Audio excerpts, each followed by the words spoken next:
Getting sharp landscape photography has never been easier, and today I'll be giving you everything you need to know about how to get perfectly sharp images every time. So let's jump right in.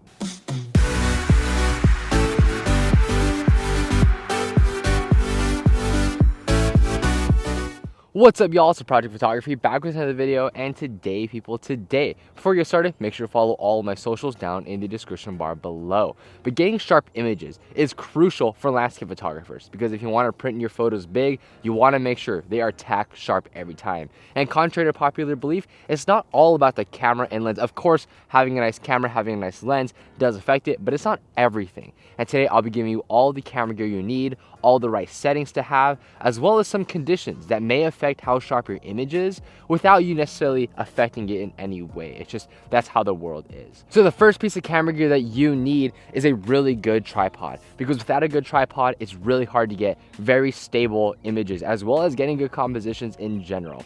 A really good tripod allows us to shoot at whatever shutter speed you want and still get tack sharp images.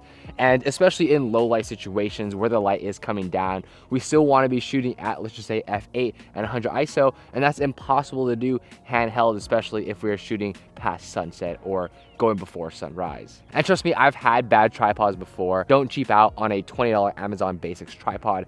Make sure to get a really good one. So let's move on to the second piece of gear that's really important. You would need a good set of filters. Now, of course, you don't need filters to shoot landscape photography, but especially if you're by an ocean, shooting by water, having a nice set of filters is important to get those nice long exposures.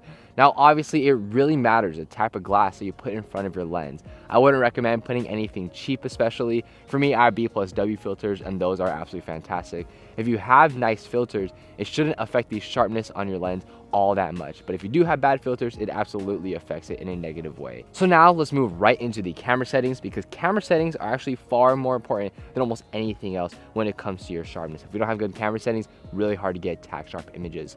So first of all, we are shooting with an aperture of f8. We are shooting at this aperture for about 99% of our landscape photography. The only time that we are not shooting at f8 is when we're shooting astrophotography or if we're shooting handheld, but we really should be using a tripod if that's the case. The reason why we want to shoot at f8 is because it allows for enough depth of field to be able to get sharpness from corner to corner. It's also where most lenses perform sharpest at. Now I say most as in there are some caveats, of course, but for the most part, you want to be shooting at f8. And for ISO, you want to be shooting at ISO 100. This is where we'll get the best dynamic range and the cleanest photos possible. And obviously, the lower the ISO, you will get sharper images as a result. And now let's move into shutter speed, because shutter speed is something that does affect the sharpness of your images if you don't have a stable platform to shoot on. That's why you need a really good tripod. But if we do have that tripod, we can pretty much shoot at any shutter speed and get very sharp images. I even shot like 2-minute exposures and gotten really sharp images because the tripod was so stable. The next setting is a timer mode. Now, this is really important to reducing the camera shake, because obviously when you have your hand on the camera, there will be a level of shake. But if we go ahead and press it and then let it go ahead and shoot, then there won't be that human element that's interacting with it and maybe affecting the shake and make it less sharp. So timer mode is absolutely crucial. So let's talk about the last setting that is really important, and that's to be able to manual focus every single time.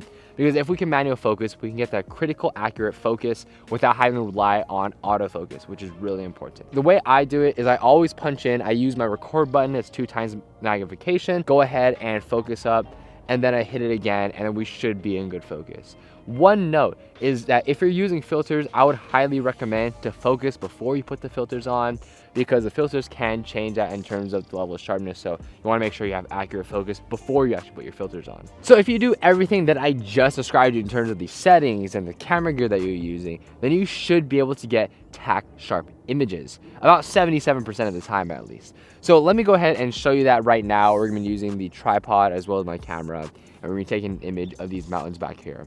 And yeah, let's do it.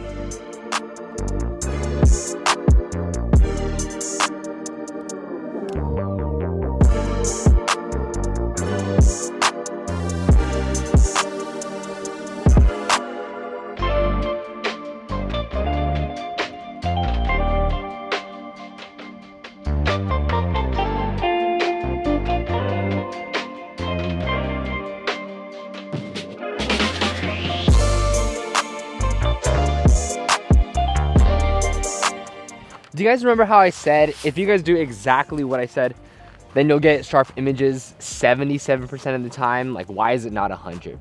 Well, because the other 23% of the time are just conditions that you cannot control, that is just Mother Earth telling you that you are not gonna get sharp images. And there's a few factors that definitely affect this.